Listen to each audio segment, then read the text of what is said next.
Cette TikTokeuse glamour était connue pour sa beauté, son dressing fabuleux et son contenu sur le style de vie.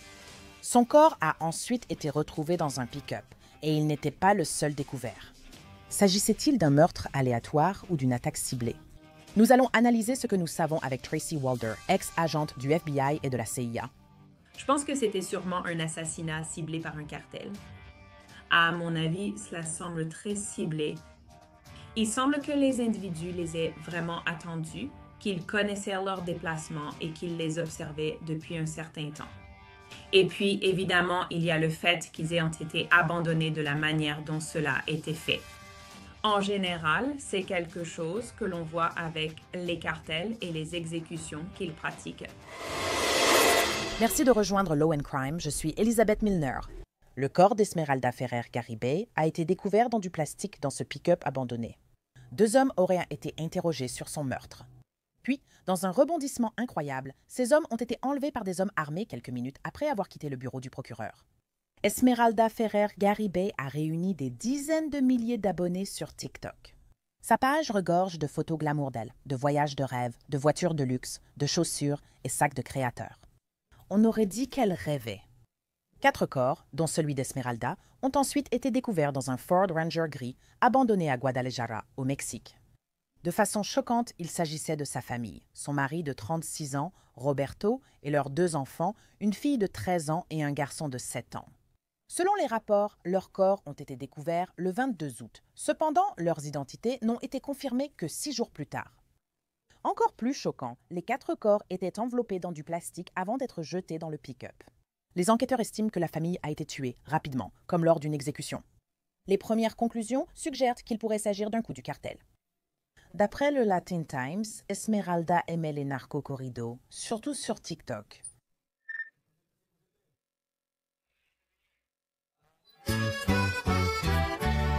Les narcocorridos sont des ballades mexicaines qui glorifient apparemment la culture du trafic de drogue. Une de ces vidéos virales portait la légende « Avantage d'avoir un petit ami narco ». Mais cette légende était peut-être une mise en scène sur les réseaux sociaux, car selon le rapport, les premières conclusions indiquent que Roberto, son mari, n'appartenait à aucun gang ni cartel. Les enquêteurs estiment que le travail de Roberto serait sans doute le mobile des meurtres. Voici ce que l'on sait sur le mari d'Esmeralda. Il aurait été impliqué dans la culture de tomates et le commerce de véhicules. Même si ces métiers paraissent sans danger, les autorités au Mexique estiment qu'ils pourraient attirer la violence du crime organisé. Les enquêteurs ont vite indiqué que les contenus d'Esmeralda étaient le principal mobile de l'attaque. Les enquêteurs ont cependant dû travailler à rebours en partant du camion dans lequel elle et sa famille ont été retrouvés. Selon le Latin Times, les autorités exploitent les vidéosurveillances et les données du ministère de la Sécurité et de la Garde nationale. Et c'est ainsi qu'ils ont retracé le trajet du camion jusqu'à un atelier de mécanique. Lors de la descente, la police aurait trouvé du sang, des douilles et d'autres preuves balistiques. Ils estiment que la famille a été tuée dans l'atelier et que les corps ont été déplacés dans le pick-up. La procureure a indiqué que, malgré l'absence des résultats médico-légaux, les preuves balistiques et sanguines confirment presque sûrement leur assassinat sur place. 2 ouvriers ont alors été arrêtés, Héctor Manuel Martinez et un homme appelé El Chino. Héctor et El Chino ont été libérés faute de preuves. Mais dans un rebondissement choquant, les 2 hommes et 2 proches ont été enlevés par un groupe armé. Les autorités disent qu'El Chino s'est échappé, mais au moment de cet enregistrement, les 3 autres sont toujours portés disparus. Selon le Latin Times, la procureure Blanco Trujillo a affirmé que les ravisseurs surveillaient la sortie du bureau depuis plus de 2 heures. Vous avez organisé une attaque pour tuer une famille de 4 personnes et planifié l'enlèvement des témoins interrogés. Les personnes derrière tout cela sont-elles les mêmes ou l'enlèvement des suspects était-il une vengeance? Cela reste flou pour l'instant. Cette affaire reste très mystérieuse. Je suis rejointe par l'ex-agente du FBI et de la CIA, Tracy Walder. Tracy, merci beaucoup de me rejoindre. Une TikTokeuse glamour et sa famille ont été retrouvées mortes, enveloppées dans du plastique à l'arrière d'un pick-up abandonné. Quelle est votre réaction à cette affaire?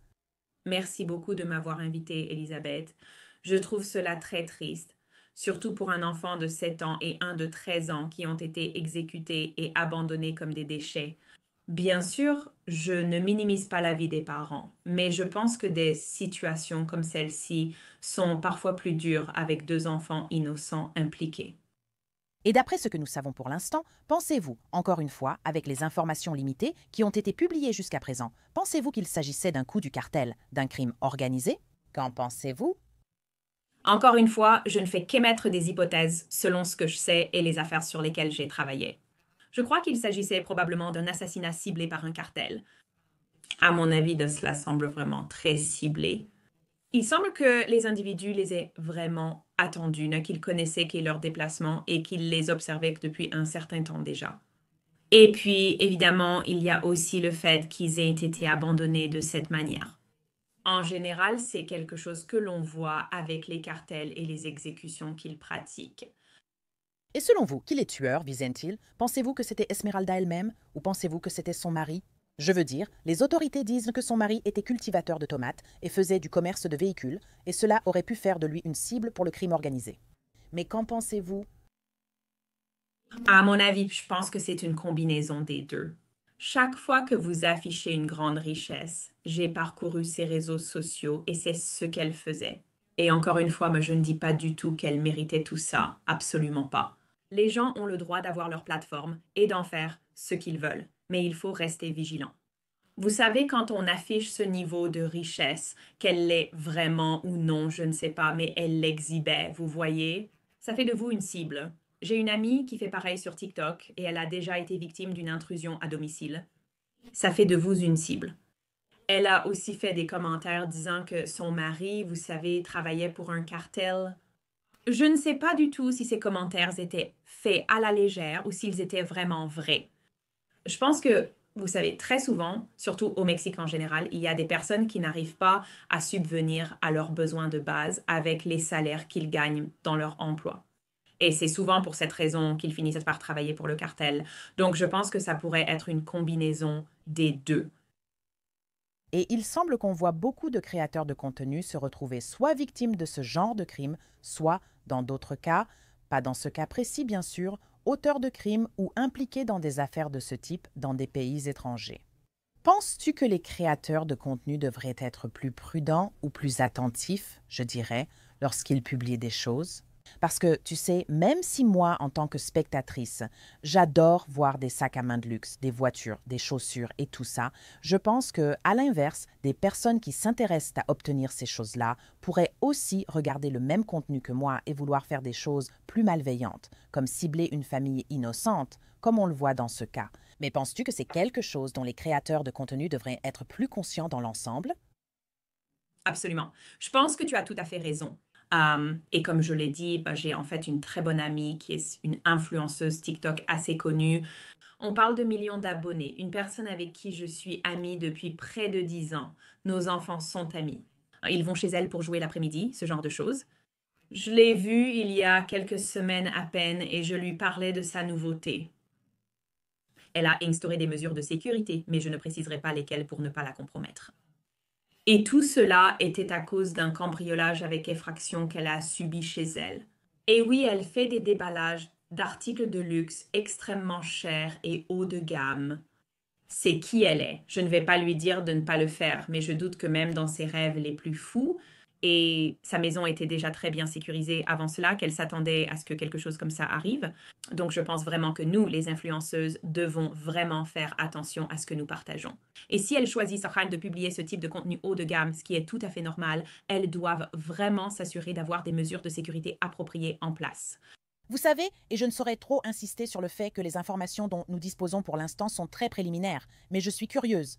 Pourquoi pensez-vous que les meurtriers ont tué les enfants aussi? Je pensais qu'il y aurait peut-être un moyen, si c'était un coup du crime organisé ou d'un cartel, que vous savez, peut-être que les enfants seraient épargnés. Mais pourquoi pensez-vous qu'ils ont été tués aussi? Je veux dire, ils n'avaient que 7 et 13 ans. Ce ne sont que des êtres innocents, tout comme les autres victimes aussi. Alors, je suis très curieuse. Pourquoi pensez-vous que les enfants ont été tués?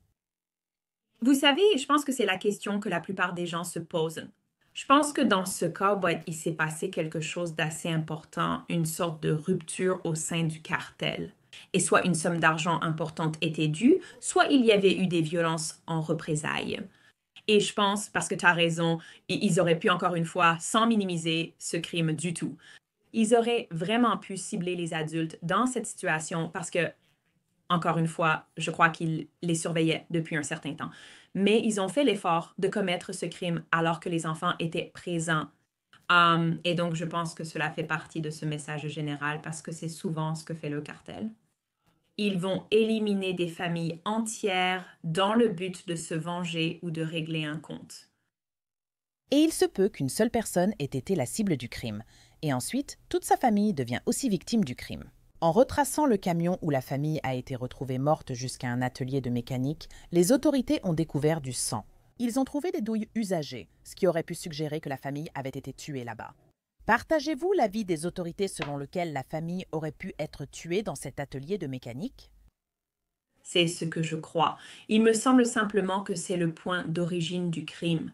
Évidemment, vous savez, en particulier d'après les douilles retrouvées, cela m'indiquerait clairement que c'est probablement là que la fusillade a eu lieu. Et honnêtement, cela montre vraiment l'audace, pour être tout à fait franche, parce que généralement, quand on voit des crimes comme ça, les gens ont tendance à ramasser leurs douilles. Ils refusent qu'on les retrouve ou qu'une preuve médico-légale subsiste. Mais il me semble que ces personnes ne s'en soucient pas forcément et ne pensent pas qu'elles vont être arrêtées. Et qu'est-ce que vous pensez même des hommes qui ont été détenus pour être interrogés? Ensuite, ils ont été enlevés. Je veux dire, l'un d'eux a réussi à s'échapper, mais il y a encore 3 hommes portés disparus pendant que nous en parlons en ce moment, pendant que nous enregistrons ceci. Mais est-ce surprenant que cela soit arrivé? Ou pensez-vous que c'était peut-être une vengeance, ou peut-être pour envoyer un message du genre « ne parlez pas, ne dénoncez pas », quelque chose comme ça? Quelles sont vos pensées concernant les hommes qui ont été détenus puis enlevés par la suite? Je pense que c'est absolument pour envoyer un message et celui qui a réussi à s'échapper est, à mon avis, en grand danger. Je crois qu'ils sont probablement en train de le chercher en ce moment même, pas la police, mais les cartels, selon moi, dans ce cas. Je suppose que cette personne va se faire discrète et ne parlera pas du tout de ce crime. Et c'est pourquoi il sera finalement extrêmement difficile de poursuivre et de traduire quelqu'un en justice. Et puis, en enquêtant sur des affaires qui se passent au Mexique, je sais que beaucoup de gens ont leur propre opinion sur ce qui se passe dans ce pays. Mais voyez-vous souvent ce genre de choses se produire à Guadalajara? Je pense que c'est difficile car notre pays n'est pas parfait non plus. Et donc, très souvent, ça vient de personnes qui rabaissent le Mexique et ses forces de l'ordre. Je pense que c'est complètement injuste, à mon avis. Mais le problème, encore une fois, c'est qu'une grande partie de l'appareil de justice pénale a été infiltrée par ces cartels de la drogue. Et je ne veux pas dire que ce comportement devient acceptable, parce que ce n'est pas le cas. Et il y a beaucoup de gens qui ne pensent pas que ce comportement soit acceptable. Ce n'est pas non plus quelque chose qui arrive 100 fois par jour. Mais malheureusement, ce genre de violence fait vraiment partie de leur vie. Et en ce qui concerne l'enquête et le traitement d'une affaire comme celle-ci, avec peut-être si peu d'éléments sur lesquels s'appuyer et des gens qui ont peut-être peur de parler, à quel point est-ce difficile pour les forces de l'ordre qui essaient simplement de faire leur travail, d'apporter justice à une famille? Mais que faire si les gens ont trop peur pour parler? La police a peur, franchement. Je veux dire, vous avez vu qu'ils ont éliminé toute une famille, n'est-ce pas? Ils ont éliminé toute la famille. Sans compter que toute personne amenée pour interrogatoire, sauf celle qui s'est échappée, a aussi été enlevée et probablement tuée. Et donc, je pense que la police ressent cette menace probablement chaque jour et ça rend les choses vraiment difficiles. Ils ne veulent pas que leur famille ne devienne des cibles non plus. Et je comprends ça. Oui, et c'est vraiment difficile. C'est une situation vraiment compliquée. J'espère que la famille pourra obtenir justice d'une manière ou d'une autre. Merci beaucoup Tracy Walder pour votre analyse. J'apprécie vraiment le temps accordé aujourd'hui. Merci de m'avoir invitée, Elisabeth. Au moment de cet enregistrement, aucune arrestation officielle n'a été effectuée et les 3 hommes qui ont été enlevés seraient toujours portés disparus. Merci de nous rejoindre sur Law & Crime. Je suis Elisabeth Milner.